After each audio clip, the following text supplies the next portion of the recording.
అందరికీ నమస్కారం అండి. ఈరోజు ఒక మంచి మోటివేషనల్ వీడియోతో మీ ముందుకు వచ్చేసాను. Welcome back to our channel positive vibes in Telugu.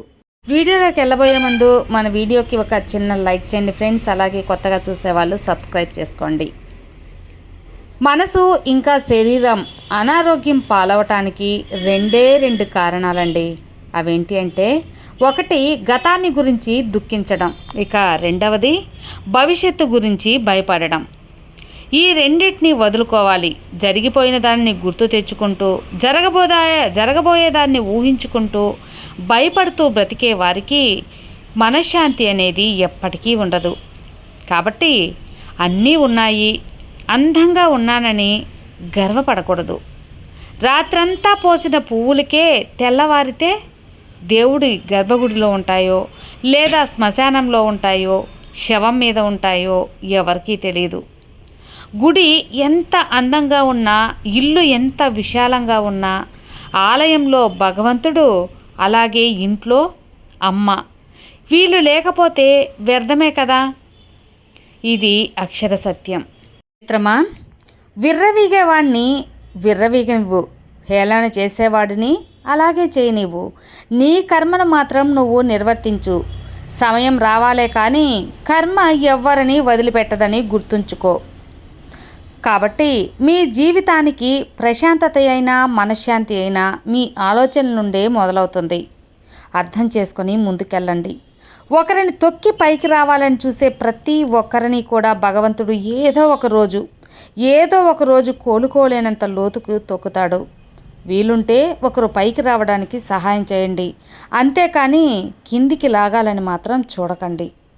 ఒకరి వల్ల మనం కార్చిన కన్నీరు, అలాగే మనం పడ్డ వేదన, ఈ రెండు నిజమైతే కాలం వరకి తప్పకుండా బుద్ధి చెబుతుంది.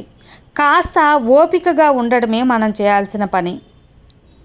మనిషి ఎన్ని తప్పులు చేసినా కూడా క్షమించగలిగే శక్తి, సహనం ఈ రెండు ఉన్నవాడే ఒక భగవంతుడు మాత్రమే. జరిగిపోయినది నీ మంచికే, జరుగుతున్నది నీ మంచికే, జరగబోయేది కూడా నీ మంచికే. దేనికి ఎప్పుడు కూడా నిరాశ చెందవద్దు. కాబట్టి ఈ విషయాన్ని తెలుసుకోండి మిత్రమా. ఒక భార్య తన భర్త విషయంలో ఈ 4 పనులు అస్సలు చేయకూడదు. ఒకవేళ చేస్తే అతను ఆమెను ఖచ్చితంగా దూరం అవుతాడు. మొదటిది భర్తకు గౌరవం ఇవ్వకపోవడం. రెండవది భర్తను పూర్తిగా తన అదుపులో పెట్టుకోవాలి అనుకోవడం. ఇక మూడవది ప్రతి దానికి భర్తని నిందించడం. ఇక నాలుగవది పరాయి పురుషులతో భర్తను పోల్చి తక్కువ చేసి మాట్లాడటం. ఈ 4 ఎప్పటికీ చేయకూడదు. బురదలో ఉన్నప్పటికీ కలువలు పవిత్రమైనవే. విషపు తేనెటీగల మధ్య ఉన్నప్పటికీ తేనె మధురమైనదే. గంజాయి మొక్కలో పెరిగిన తులసి దైవస్వరూపమే. జీవిస్తున్న స్థలాన్ని బట్టి కాకుండా ఆ వ్యక్తిని బట్టి, తన వ్యక్తిత్వాన్ని బట్టి విలువ అనేది ఉంటుంది. అలాంటి విలువను ఎప్పుడు కూడా మీరు పోగొట్టుకోవద్దు. ఆ విలువను పెంచుకునే విధంగా మీ జీవితం ఉండాలే తప్పితే ఎప్పుడు కూడా దూరం చేసుకునే విధంగా మీ విలువ అనేది ఉండదు. విలువ లేకుండా జీవించేవాడు వాడి బ్రతుకు వ్యర్థమే కదా. అందుకే ఈ యొక్క మంచి విషయాన్ని ఎప్పుడు కూడా ఆచరించండి. చుట్టూ ఉండే జనాల బట్టి ఎవరిని అంచనా వేయకూడదు. పరిస్థితి ఎంత కఠినంగా ఉన్నా సరే మనం మనలా ఉండడమే నిజమైన వ్యక్తిత్వం. మనసు నిండా ఈర్ష్య, ద్వేషాలు నింపుకొని శరీరాన్ని మాత్రం శుభ్రంగా చేసుకొని గుడికి వెళ్తే ప్రయోజనం ఏముంటుంది? దానం చేసే గుణం లేకుంటే ఎన్ని దండాలు పెట్టినా సరే ఏ దైవం కూడా నిన్ను కాపాడదు. ఒక బంధం కలుపుకోవాలి అంటే రుణం ఉండాలి. ఇక ఆ బంధాన్ని నిలుపుకోవాలి అంటే గుణం ఉండాలి. కొన్నిసార్లు భగవంతుడు నీకు కష్టాలను ఇచ్చేది నిన్ను బాధ పెట్టడానికి కాదు. ఎంతమంది నీతో నిజాయితీగా ఉన్నారో, ఎంతమంది నీతో నటిస్తూ ఉన్నారో అని తెలియజేయడానికి మాత్రమే. కలుపు మొక్క పెరిగినంత త్వరగా తులసి మొక్క పెరగదు. అలాగే అవినీతిపరుడు ఎదిగినంత త్వరగా నిజాయితీపరుడు ఎదగలేడు. 100 బిందెలు నీళ్లు పోసినంత మాత్రాన చెట్టుకు కాయలు కాయవు కదా వెంటనే. అలాగే మనం ఎక్కువ కష్టపడుతున్నామని పనులు క్షణాల్లో పూర్తవ్వవు, ఫలితాలు క్షణాల్లో రావు. దేనికైనా సహనం కావాలి, సమయం రావాలి. సమయం సహనం ఉంటేనే ఏదైనా సాధ్యం.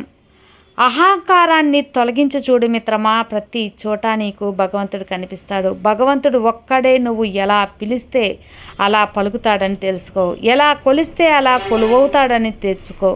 కర్మ ఫలితం ఎలా ఉంటే నువ్వు ఎదుటి వారి కళ్ళల్లో నీళ్లను సృష్టిస్తే ఆ కర్మ నీ కళ్ళల్లో కన్నీటి వరదను పారిస్తుంది. ఆకలికి అన్నం పెట్టేవారికి, ఆపదలో ఆదుకునేవారికి, అవసరమైనప్పుడు ప్రేమను పంచేవారికి, మనసారా నీ కోసం కన్నీరు కార్చేవారికి ఎప్పుడు కూడా రుణపడి ఉండడం, అది నీకు 1000 జన్మల పుణ్యఫలాన్ని అందిస్తుంది. గుర్తుంచుకో మిత్రమా ఈ విషయాన్ని. విద్యతో సమానమైన బంధువు కానీ, అనారోగ్యంతో సమానమైన శత్రువుని కానీ, సంతానంతో సమానమైన మిత్రుడు కానీ, కర్మతో సమానమైన బలం కానీ ప్రపంచంలో మరొకటి లేదు. భగవంతుడు ఎవరి తలరాతను ఎలా రాశాడో ఆ భగవంతుడికే తెలియకపోవచ్చు. ఈరోజు ఒకరి పరిస్థితిని చూసి వాళ్ళను హేళన చేయకూడదు. ఎందుకో తెలుసా, రేపు నీ పరిస్థితి ఎలా ఉంటుందో ఎవరికి మాత్రం ఎరుక. నలుగురికి సహాయం చేసే గుణం నీలో ఉంటే నువ్వు ఏ గుడికి కూడా వెళ్ళాల్సిన అవసరం లేదు. నువ్వు నమ్మిన భగవంతుడే నిన్ను వెతుక్కుంటూ వస్తాడు. తెలుసుకోండి ఈ విషయం.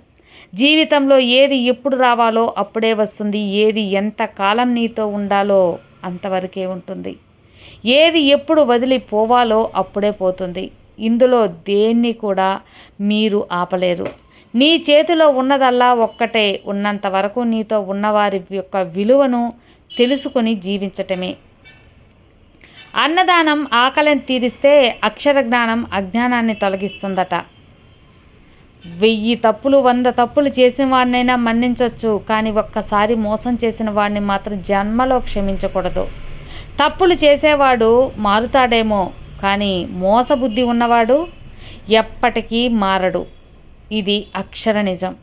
ఇక ఏదైనా సాధించాలి అంటే మనవంతు మన కృషి అనేది ఎప్పటికీ అవసరం. అలాగే మనకు భగవంతుడిచ్చిన అవకాశాలు నిలుపుకోవడం, సద్వినియోగపరుచుకోవటం కూడా అంతే ముఖ్యం. ధైర్యంతో ముందుకెళ్ళాలి, ఆత్మధైర్యాన్ని నిలుపుకోవాలి. అప్పుడే నీ గెలుపు అనేది నీ చేతుల్లో ఉంటుంది. భగవంతుడు మంచికి ఎప్పుడు సహకరిస్తాడు, చెడుకి ఎప్పటికీ సహకరించడు. కానీ చెడు త్వరగా మంచి ఎత్తుకు ఎదగొచ్చు, కానీ మంచి అలాగే నిజాయితీ నిదానంగా ఎదుగుతుంది. అది భగవంతుడు నీరు పోసి మహావృక్షంలా తయారు చేస్తాడు. కాబట్టి ఎప్పుడు నిజాయితీగా ధర్మంగా ఉండాలి. విన్నారు కదా అండి, ఈ మోటివేషనల్ వీడియో మీకు నచ్చితే లైక్ చేయండి, మరికొంతమందికి షేర్ చేయండి. కొత్తగా మన ఛానల్ చూస్తే సబ్స్క్రైబ్ చేసుకోండి. మరో మంచి వీడియోతో మళ్ళీ కలుద్దాం. అంతవరకు have a good day friends. Thank you for watching. Bye.